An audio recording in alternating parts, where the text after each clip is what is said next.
LPG எரிவாயு ஒரு தட்டுப்பாடு இருப்பதாக ஒரு நிலை உருவாகி இருக்கிறது. முக்கியமா ஹோட்டல்ஸ், நிறைய ஹாஸ்டல்ஸ், மாணவர்கள் படிக்கக்கூடிய விடுதிகள் இங்கெல்லாம் தட்டுப்பாடு இருப்பதால அதெல்லாம் மூடிட்டு மாணவர்களை வீட்டுக்கு அனுப்பக்கூடிய ஒரு சூழ்நிலையை நம்ம பார்த்துட்டு இருக்கோம்.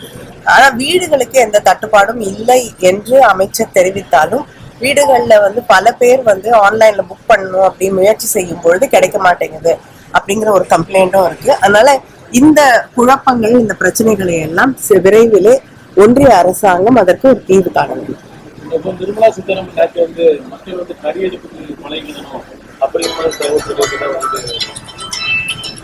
அப்படி அவங்க சொல்லியிருந்தா அது நிஜமாவே தவறான ஒன்று. அப்படி சொன்னாங்களான்னு எனக்கு தெரியாது.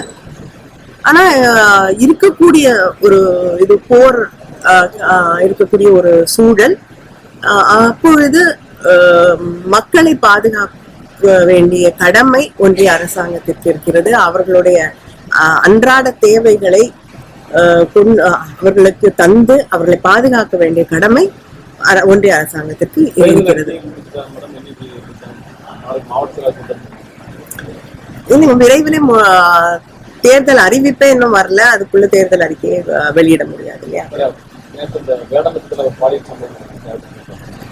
இல்லைங்க, போஸ்ட்மார்ட்டம் நடந்து இன்னும் முழுமையாக ரிப்போர்ட் வரல. அதனால அது எப்படிப்பட்ட சம்பவம் அப்படின்னு நம்ம சொல்ல முடியாது.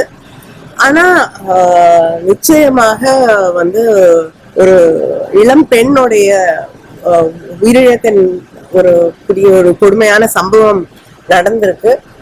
முதலமைச்சர் அவர்கள் விரைந்து குற்றவாளிகளை கண்டுபிடிக்க வேண்டும் என்று உத்தரவிட்டிருக்கிறார்கள்.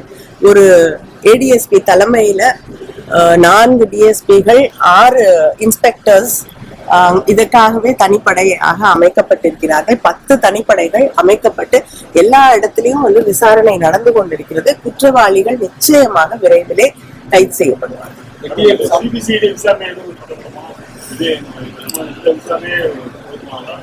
இல்லைங்க, 10 தனிப்படைகள் அமைக்கப்பட்டு விசாரணை நடைபெற்றுக் கொண்டிருக்கிறது. யார் குற்றவாளிகள்னு முதல்ல நம்ம கண்டுபிடிக்கணும்.